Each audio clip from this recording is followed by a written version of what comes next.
नमस्कार दोस्तों, स्वागत है आपके अपने YouTube चैनल लीगल सहायता में। दोस्तों आज हम स्टार्ट करने वाले हैं अपनी मेडिको लीगल सीरीज़। दोस्तों मेडिकल नेग्लिजेंस या और इससे जुड़े हुए कुछ अन्य केसेस होते हैं जिससे कि आप लोग बहुत ही परेशान रहते हैं कि उन केसेस को आप कैसे फाइट करें। दोस्तों मेडिको लीगल सीरीज़ के अंदर आज हम हमारा पहला एपिसोड लॉन्च कर रहे हैं। इस एपिसोड में हम आपको ये बताएंगे कि आप सबसे पहले हॉस्पिटल से अपने डॉक्यूमेंट्स कैसे कलेक्ट कर सकते हैं। तो डिस्कस करते हैं कि वो कौन से रेगुलेशंस हैं जिनके तहत हॉस्पिटल या ट्रीटिंग डॉक्टर को आपका पूरा का पूरा इंडोर पेशेंट डिपार्टमेंट का जो रिकॉर्ड है, जिसे कि हम आईपीडी रिकॉर्ड भी कहते हैं, वो आपको 72 घंटे के अंदर कैसे और क्यों देना होता है।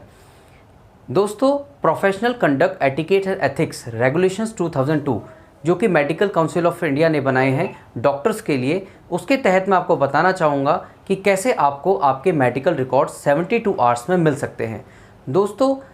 इन रेगुलेशंस का रेगुलेशन नंबर 1.3.2 क्या कहता है, आइए देखते हैं। दोस्तों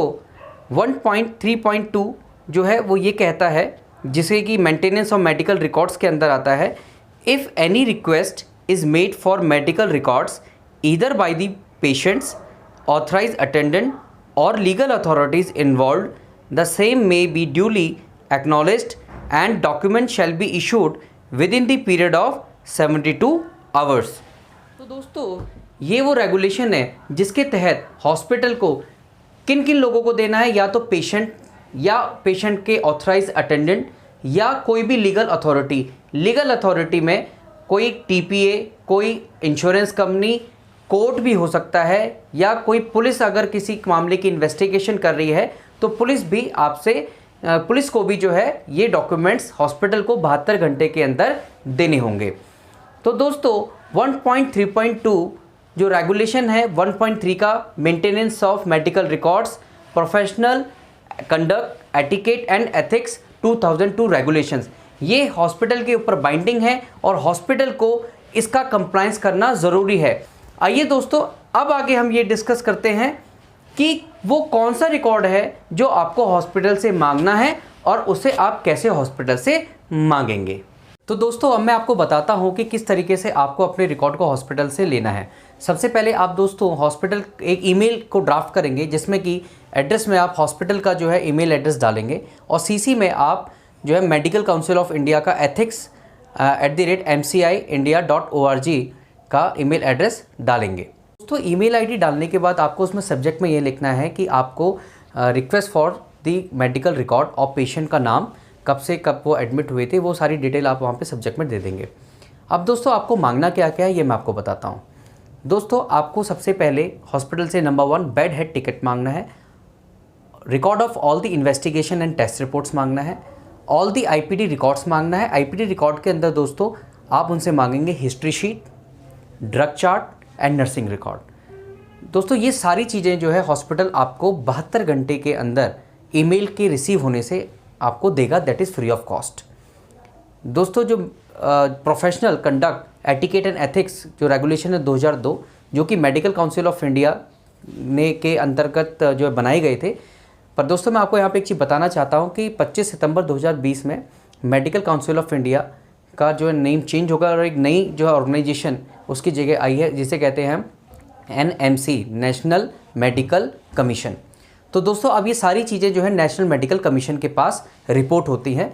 यदि हॉस्पिटल 72 घंटे के अंदर आपको आपका मेडिकल रिकॉर्ड नहीं देता है तो ऐसी सिचुएशन में आप जो है नेशनल मेडिकल कमीशन में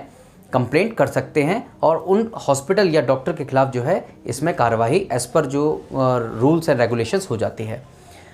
और दोस्तों मैं आपको ये भी बताना चाहूँगा, जब आप वहाँ पे ईमेल के अंदर ये सारी चीज़ें मांगें तो वहाँ पे प्रॉपर तरीके से अपने पेशेंट का नाम, पेशेंट की सारी डिटेल, पेशेंट कब एडमिट हुए, पेशेंट कब वहाँ से डिस्चार्ज हुए, या इन केस ऑफ अगर पेशेंट की अगर डेथ होती है तो वहाँ से प्रॉपर जो है डेथ समरी जो है वो आपको हॉस्पिटल उस रिकॉर्ड के साथ प्रोवाइड करेगा। तो दोस्तों मैं आपको ये भी एक इम्पॉर्टेंट चीज़ यहाँ पे बताना चाहूँगा कि जब आप ये ईमेल लिखें तो उसके अंदर जो रेगुलेशन है 1.3 जो रेगुलेशन का जो रेगुलेशन है 1.3.2 उसको आप स्पेसिफिकली वहाँ पर मेंशन करेंगे कि भाई आपको as per this and this regulation आपको 72 घंटे के अंदर पेशेंट के अटेंडेंट या जो भी लीगल अथॉरिटी उस रिकॉर्ड को मांग रही है आपको उनको देना होगा।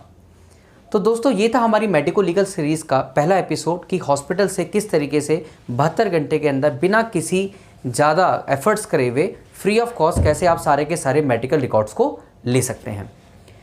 दोस्तों आने वाले अपने मेडिको लीगल सीरीज़ के एपिसोड में हम इसी तरीके के चीज़ों को डिस्कस करेंगे, जहाँ पर कि मेडिकल नेग्लिजेंस से रिलेटेड या किस तरीके से पोस्टमार्टम रिपोर्ट को पढ़ा जाता है, एनालाइज किया जाता है और आपकी इंक्वेस्ट रिपोर्ट क्या होती है। इन सारे की सारी चीज़ों को हम उसमें डिस्कस करेंगे कि इनके क्या मेडिको लीगल मायने हो सकते हैं एक क्रिमिनल इन्वेस्टिगेशन के अंदर। या दोस्तों अगर आप मेडिकल नेग्लिजेंस से पीड़ित हैं, आपके साथ कुछ ऐसा कोई हादसा हुआ है जिसमें कि आपको लगता है कि मेडिकल प्रोफेशनल या डॉक्टर्स या किसी हॉस्पिटल की गलती है, तो उसको किस तरीके से आप कहां पर किस मंच पर आप उसको लेके जाएंगे और क्रिमिनल मेडिकल नेग्लिजेंस या जो नॉर्मल सिविल मेडिकल जो नेग्लिजेंस है उसमें क्या अंतर होता है। तो दोस्तों धन्यवाद आपका हमसे जुड़ने के लिए इस मेडिको लीगल सीरीज़ के पहले एपिसोड में। तो दोस्तों आगे के इसी तरीके के वीडियोस को आप जानने के लिए या रिसीव करने के लिए आप हमारे YouTube चैनल लीगल सहायता को सब्सक्राइब कर सकते हैं दोस्तों, लाइक कर सकते हैं, उस पर कमेंट कीजिए और हमारे साथ इसी तरीके से बने रहिए। धन्यवाद दोस्तों, नमस्कार, जय हिंद।